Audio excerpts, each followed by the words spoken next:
Hey, what's up, everybody? This is Jonny Vegas Namer here with Ministry of Lacrosse.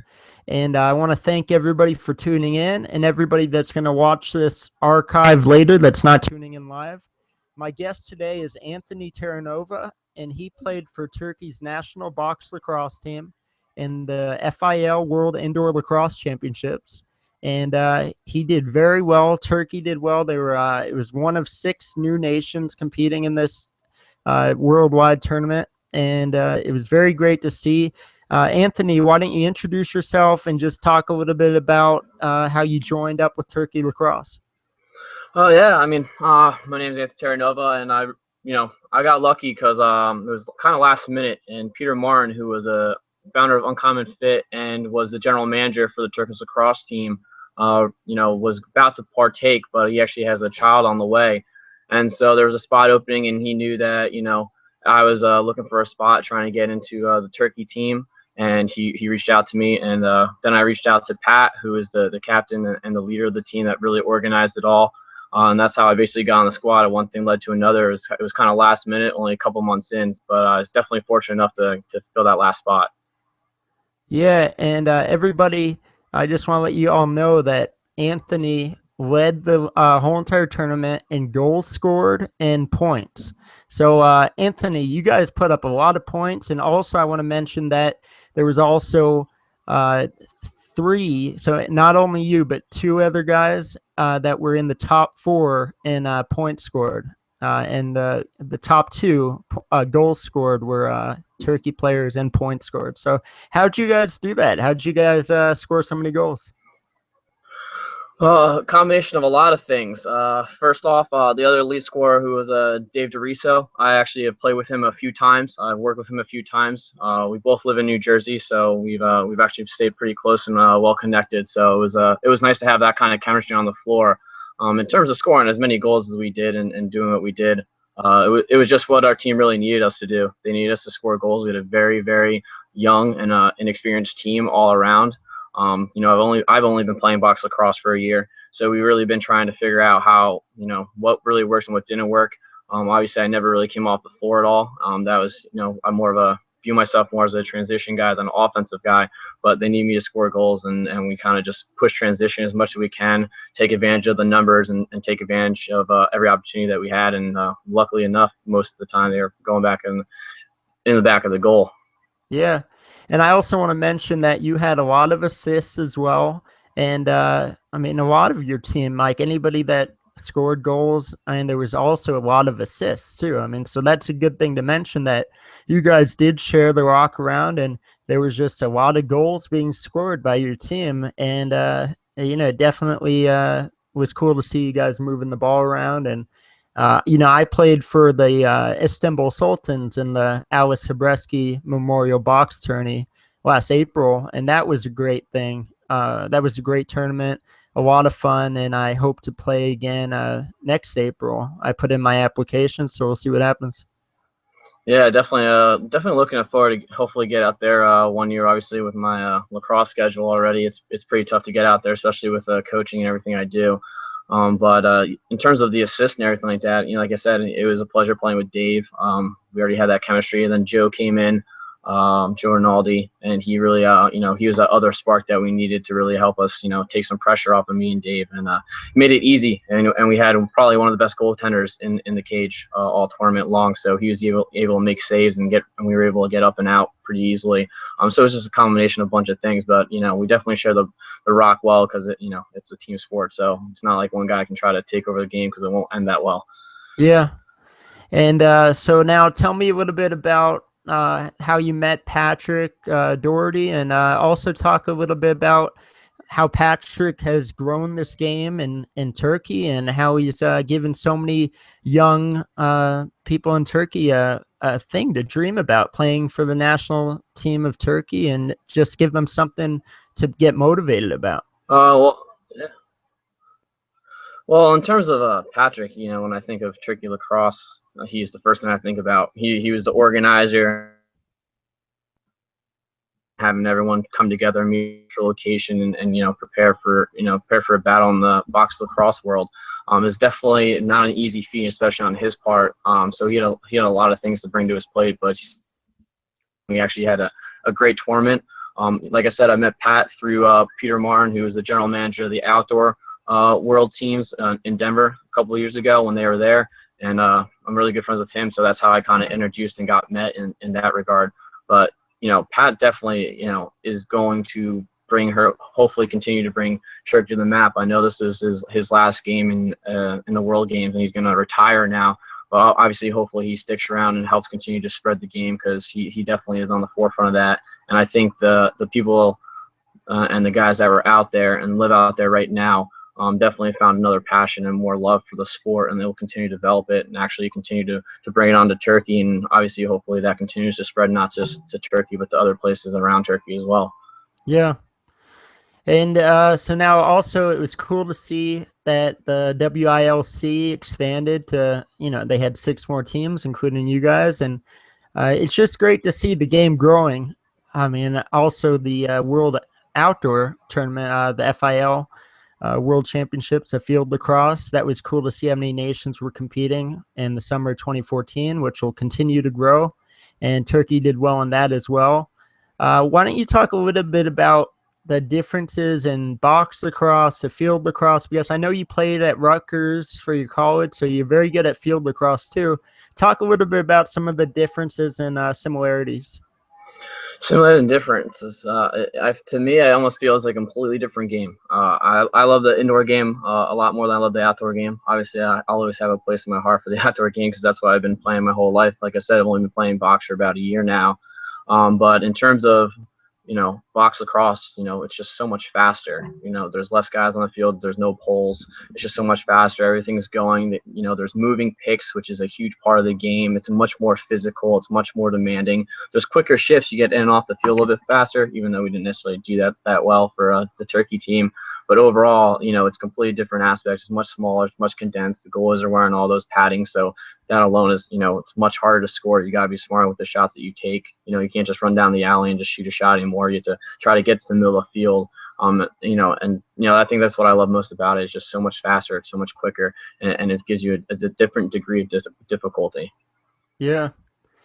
And now talk a little bit about your what teams you coach, and just kind of plug anything you're doing. Just here's your spotlight right now.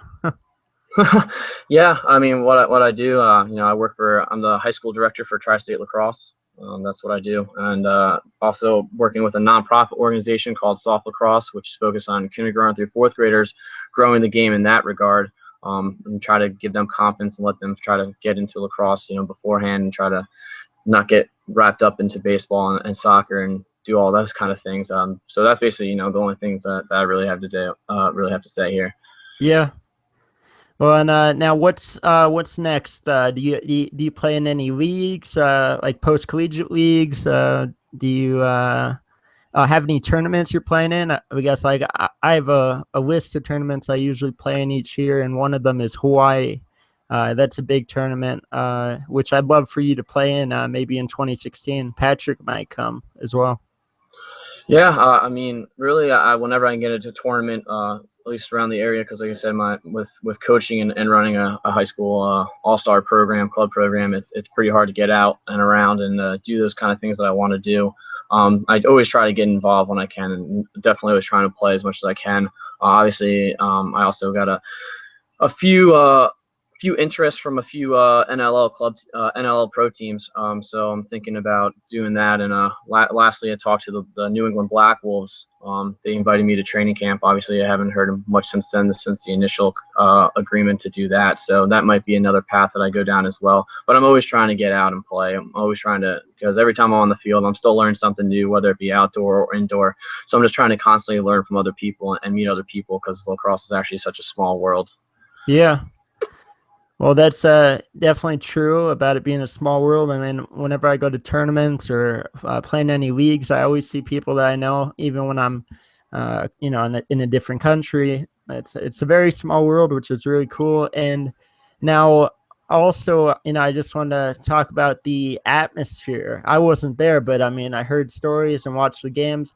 the Iroquois, the Onondaga Nation did a really good job at putting on a great event. I'd like to see it there again sometime soon. I know it's going to Canada next in 2019. But talk a little bit about like the opening ceremonies and just the overall event. Well, from top to bottom, it was unbelievable. I went there, it was almost a spiritual tour for me, and really just to learn more about the culture and the history of lacrosse, because that's really where it all started, was with these people. And we were fortunate enough to have locals be our coaches. We had locals giving us dinners and playing games. There was one time we played long ball. We had about 60 kids that we were playing this game I'd never played before, and they were teaching us. And at the end of it, we were all lining up, and each one of them came by our line and shook our hands. I learned so much from them. I had clan mothers and grandmothers coming up to me after games and asking me to take pictures with them. It was just an amazing atmosphere in terms of that, and what they actually put together for this tournament and for all the other people who were involved is unbelievable. The food was unbelievable. The opening ceremony was awesome, especially with the poncho idea and using that. It was just really an absurd experience that that will never ever be able to be replicated. And the people that involved, from Oren Lyons, is just, and that I got to even meet him, is just astronomically something that I never even thought would be possible in my life. Yeah, and Jim Brown was also there, and yes, I met him as well. He is the legend, that's for sure. Yeah, and what's cool about Jim Brown is, I mean, he really loves lacrosse and he played it so well. And he said in several interviews that if lacrosse was, if professional lacrosse was as big as football or something, like he would have chosen lacrosse over football. I mean, like for going pro. I mean, he is a great athlete in general, but he's really good at both football and lacrosse, and it's really cool to see somebody of his celebrity to be an ambassador for our game. Yeah, it definitely caught me by surprise seeing him up there, but he is definitely, an icon for football and definitely an icon for lacrosse. He really brings it all together, and he's very humble in what he has to say and his approaches. So I found it very respectful, and it was a privilege to meet him. Yeah. And did you watch any of the MLL this past summer? The Wizards team was stacked, and they ended up winning it. Yeah. I mean, that team has so many big names that perform at such a high level, and I just think that it's going to keep growing, and it's going to keep getting better. It's cool to see that there's another team now, the Atlanta Blaze. It gives 20 or 22 more players a chance to be on a roster, and gives 30 or something to be on the roster with the practice squad as well. And it's just more opportunities. I hope they keep expanding every few years. Yeah, I really hope they keep expanding as well, and NLL and the MLL. I hope they just keep expanding. It all comes really down, in my opinion, to advertising it right and getting the right people and the right people behind you and supporting you to draw in fans and to make this something that's viable. If it's more viable for the actual players, it's more viable for it to thrive and survive as a whole in general. Yeah.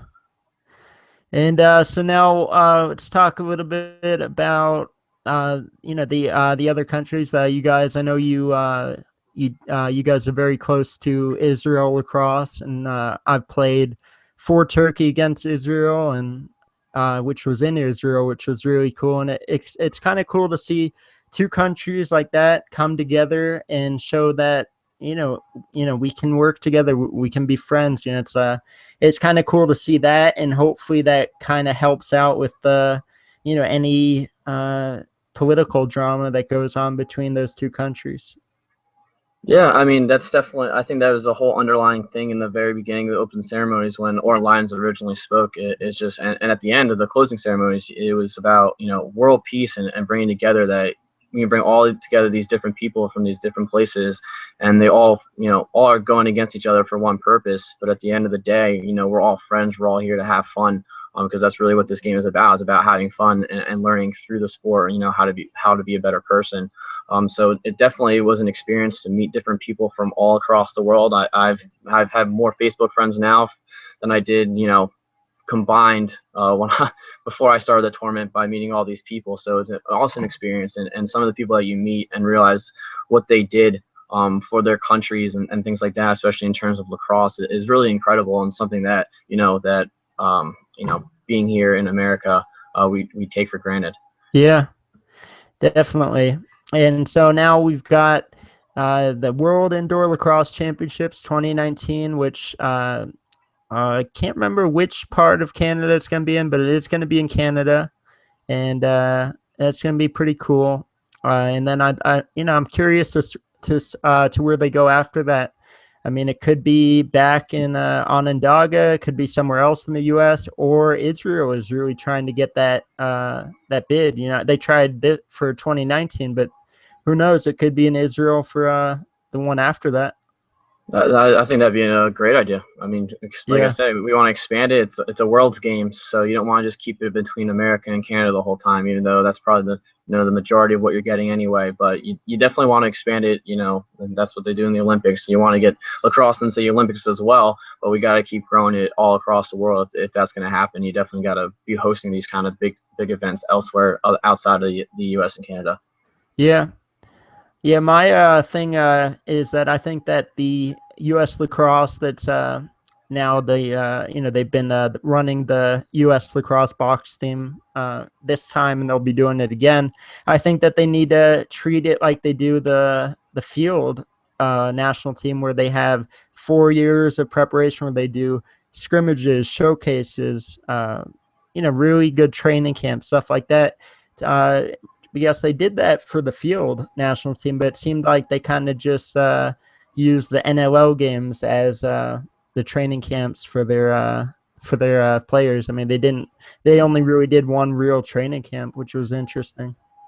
Yeah, I mean that's essentially what they did. But from my understanding too, is it wasn't thrown together last minute, but in terms of how much preparation that it actually takes and needs, it was kind of a last minute in terms of that. So I think knowing that now it's going to continue to happen every single year and continue to happen and where it's going to happen, it'll definitely have more of an understanding of these people, and there'll definitely be more training. And obviously, hopefully, I mean, Canada doesn't really need to train because they're incredible, but hopefully there'll be more training for everyone else, across the world going forward, and Americans especially need to get on the box lacrosse game, because it's something we're behind on, definitely, and Canada definitely dominates in. Yeah, I'm curious to see. So now the 2003 WILC, Canada won against Iroquois. 2007, Canada won against Iroquois, and the same thing happened in 2011, and now 2015. We got to get USA and some other teams. We got to, Canada is dominating this thing right now. They're undefeated. Undefeated, right? Yeah, it's interesting. I mean, it did originate, box lacrosse did originate in Canada, but we definitely got to get on this ball and figure out how to take them down. They can't win all the time. Yeah, I mean, I don't think I'm incorrect, but I'm pretty sure it's like their national sport. So it's definitely something we definitely something we got to do, and definitely it starts, obviously with the younger kids too. That they start them right away, and we start most of our kids in America with in field lacrosse. But I think you need to start finding now a different combination, because I definitely think there are a lot of things that the box lacrosse game brings to the table that field lacrosse can't bring to the table. And when you go out and you train, you're doing a multi-training between box and field, you're actually just becoming a better lacrosse player overall. And it's something that's definitely needs to start being incorporated within youth programs, especially club programs across America. And that's something obviously that I'm focusing on as well here in New Jersey. Yeah. And so now talk to me about New Jersey and just like playing in cold weather or the snow, because I live in California. I've played here my entire life. I mean, I don't know, man. I don't know if I could do the snow, man. Oh, it's not easy, that's for sure. You definitely, at the beginning of the real season in the spring, it's definitely cold and chilly. By the end, it's nice. But when I was I went to Rutgers, and that was also in New Jersey, so I never really left here. But there was one year where we were, our coach is a firm believer in practicing outside no matter what, and we had a pretty big snowstorm, and they plowed the field, and you just see literally about a story high of snow surrounding you in the fields. It was pretty tough, but eventually we were lucky enough that, you know, Rutgers always had the bubble, and the coach that came in the next year was a big component, was to bring us into the bubble, so we didn't really have to suffer too much with the cold, so that was nice. But yeah, it definitely has their days when it's tough that it's cold out, but you know, we also don't have those days where it's, you know, 120 degrees outside, so we have to work with what we got. Yeah.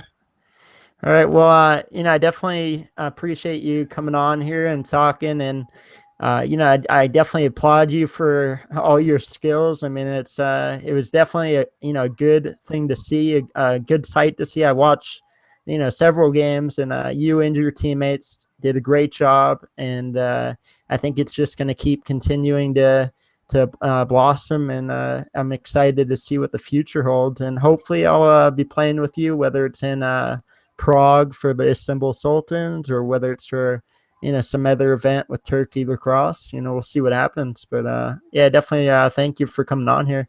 Absolutely, I appreciate you for offering me to be on here. It was a pleasure and a privilege. Yeah, and so now this show is live, but it's also archived. So that YouTube link I sent you that we shared on Facebook, you can watch this anytime. You can share it to anybody that's watching now or that didn't watch the live one. You can watch it on the YouTube channel, Ministry of Lacrosse. And yeah, thank you very much, Anthony. And by the way, that's a cool last name, and you know, it sounds good when the announcer's yelling it out. Thank you, I appreciate it. Yeah, man. Well, I'll talk to you soon, man. All right, later. Thank you. Yep. All right, everybody. That was Anthony Terranova from Turkey Lacrosse. And without further ado, I'm Jonny Vegas Namer, reminding you to grow your game. And remember, to grow, you got to play. Happy lacrossing, everybody. Until next time.